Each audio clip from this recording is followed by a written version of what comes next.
Perbarui ilmu Islam kamu bersama Religion di tv1news.com dan TV1 Connect.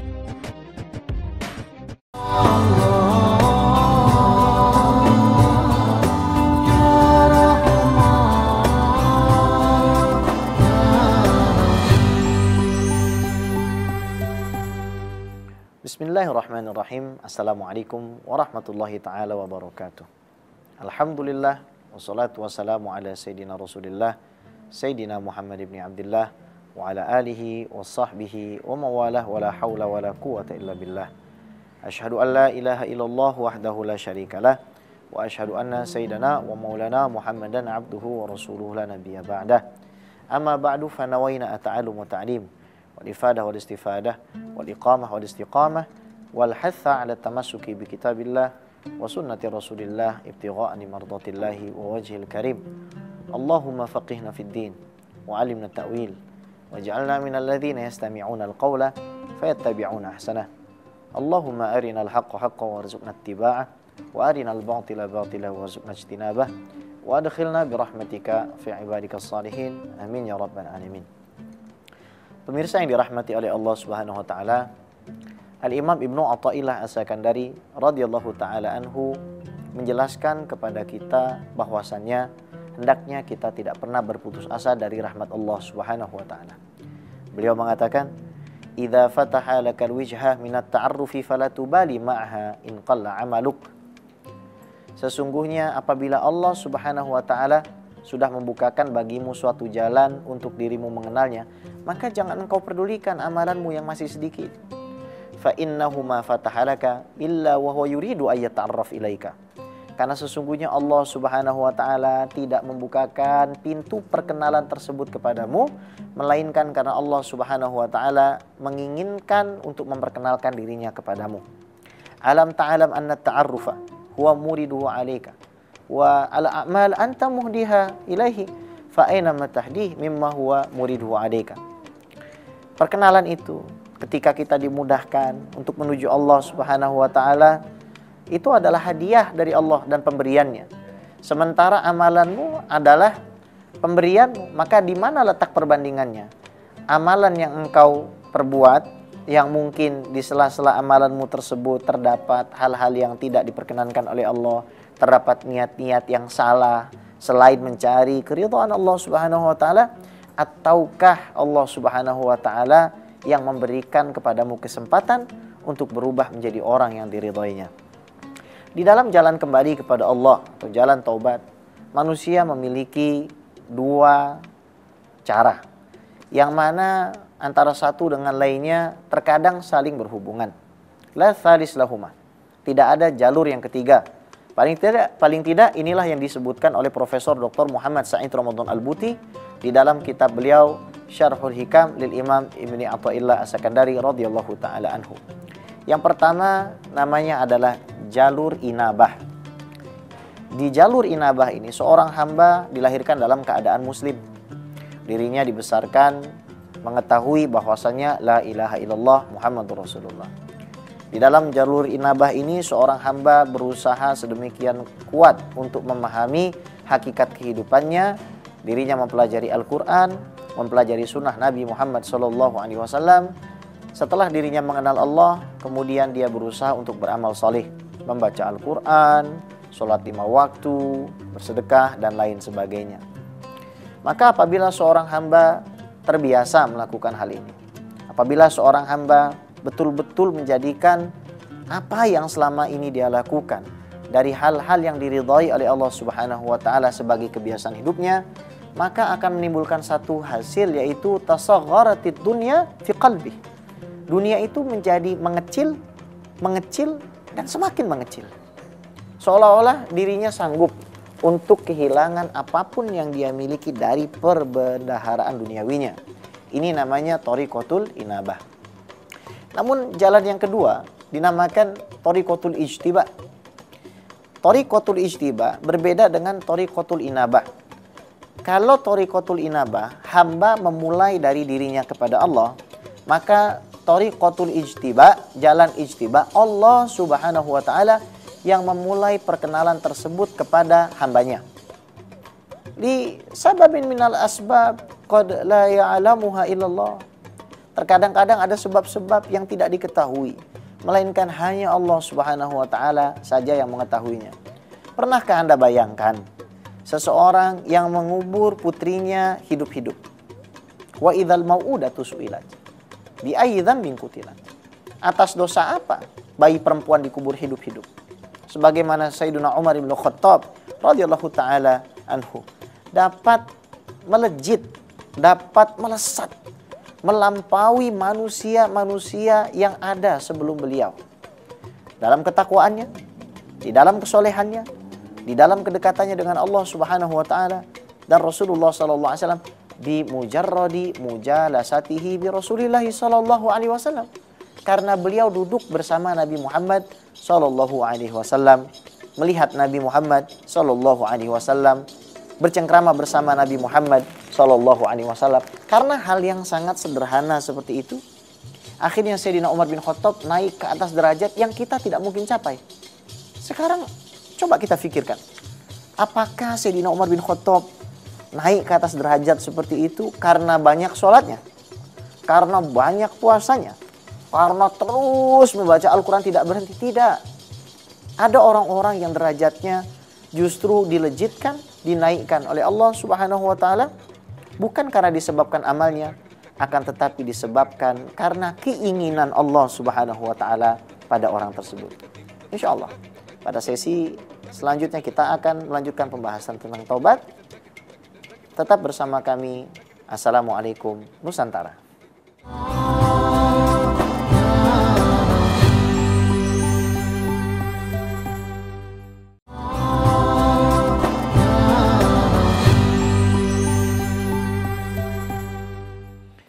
Bismillah, walhamdulillah, wassalatu wassalamu ala sayyidina Rasulillah wa ala alihi wa sahbihi wa mawalah wa la hawla wa la quwata illa billah. Apabila pada sesi sebelumnya kita membahas tentang bagaimana jalan manusia untuk kembali kepada Allah dibagi menjadi dua macam. Yang pertama adalah thariqatul inabah, yang kedua adalah thariqatul ijtiba. Kita akan kembali memfokuskan pembahasan kita kepada thariqatul ijtiba, di mana memang ada hamba-hamba Allah yang sepertinya tidak mungkin untuk masuk ke dalam surga karena perilakunya, attitude-nya, moralnya sangat jauh dari nilai-nilai agama dan apa-apa yang diajarkan oleh baginda Nabi besar Muhammad sallallahu alaihi wasallam. Seorang mungkin di dalam hidupnya terlihat sebagai seorang yang suka mabuk-mabukan. Tidak jarang pula di antara mereka banyak yang terlelap di dalam pergaulan bebas, perzinahan. Ada pula yang menganggap bahwasanya korupsi itu adalah hak yang harus mereka terima karena mereka sudah mengeluarkan begitu banyak uang untuk memperoleh jabatan mereka. Akan tetapi kita tidak bisa menutup kemungkinan bahwasanya orang-orang seperti itu tetap bisa masuk ke dalam surganya Allah Subhanahu wa taala apabila Allah Subhanahu wa taala menghendaki hal tersebut. Kita bisa ambil permisalan dari mana Sayyidina Umar bin Khattab radhiyallahu taala anhu yang dahulunya adalah tukang jagal, pernah membunuh orang banyak, mengubur anak perempuannya hidup-hidup. Atau bahkan Abu Sufyan bin Harb. Abu Sufyan adalah pemimpin kaum Quraisy di dalam peperangan Khandaq. Perang yang melibatkan banyak ahzab atau partisan-partisan dari Bani Ghatafan, Bani Qais dan juga kaum musyrikin Makkah dan juga Yahudi Bani Nadir yang tidak puas karena sempat diusir oleh baginda Nabi besar Muhammad sallallahu alaihi wasallam dari kota Madinah. Akan tetapi Abu Sufyan ketika masuk ke dalam agama Allah, masuk ke dalam Islam, maka statusnya sudah berubah, diangkat derajatnya oleh Allah Subhanahu wa taala.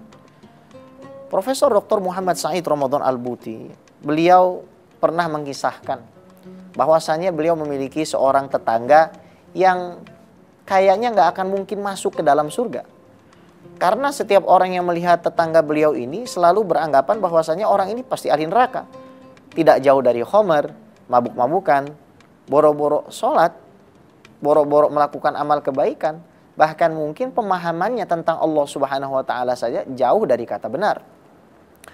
Akan tetapi pada suatu sore Profesor Dr. Muhammad Said Ramadan Al-Buti masuk ke dalam masjid. dikagetkan karena ternyata beliau melihat orang tersebut yang digadang-gadang sebagai penghuni neraka justru malah ada di saf depan dan sedang duduk menunggu waktu sholat maghrib datang. Ini membuktikan bahwasannya Allah Subhanahu wa taala yajtabi ilaihi ma yasha. Allah Subhanahu wa taala memberikan ijtiba, memberikan pertolongan, mengangkat derajat seorang hamba kepada siapapun yang ia inginkan. Tidak pandang bulu, yang kulitnya putih atau hitam, berasal dari keturunan ningrat atau bukan, yang uangnya banyak atau sedikit. Maka orang-orang yang dianggap jauh dari rahmat Allah, bagi kita yang melihat mereka tidak boleh sampai timbul di dalam perasaan kita merasa lebih baik. Karena wallahi kita tidak mengetahui akhir dari hidup seseorang. Di dalam kisah yang lain, Profesor Dr. Muhammad Said Ramadan Al-Buti mengisahkan bahwasannya ada seorang alim besar di Suriah yang mana beliau tidak menyebutkan namanya. Belakangan saya ketahui dari guru saya Dr. Muhyiddin Abdul Razak, seorang ahli hadis dari Syam, yang dimaksud adalah ayah dari Profesor Dr. Muhammad Said Ramadan Al-Buti sendiri, yaitu Mula Ramadan Al-Buti. Jadi Mula Ramadan Al-Buti ini seorang wali min auliyaillah, ayah daripada Asy-Syahid Muhammad Said Ramadan Al-Buti.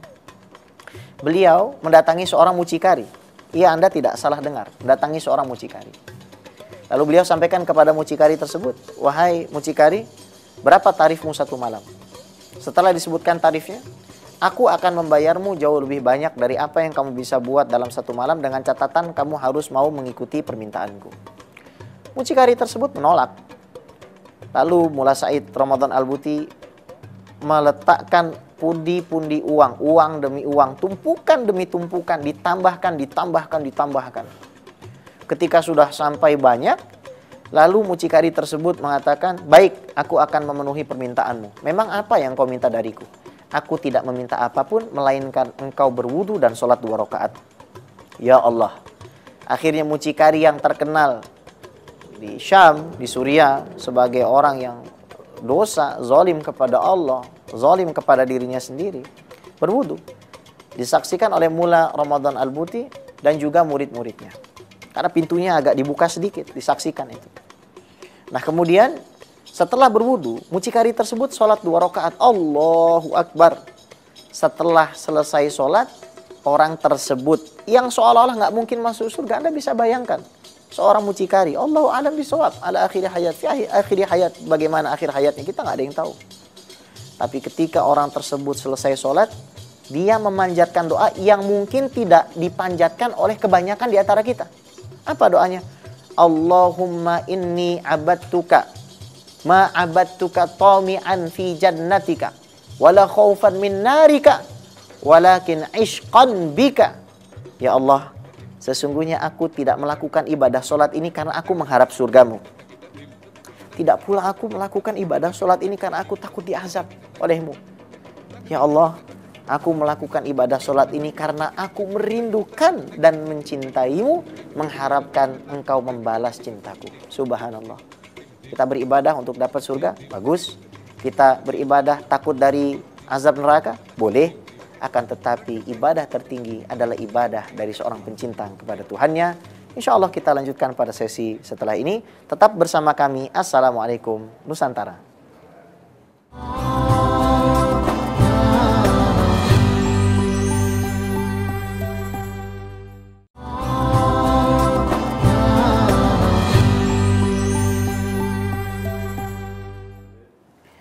Bismillah, walhamdulillah, wassalatu wassalamu ala sayyidina Rasulillah wa ala alihi wa sahbihi wa mawalah wa la hawla wa la quwata illa billah.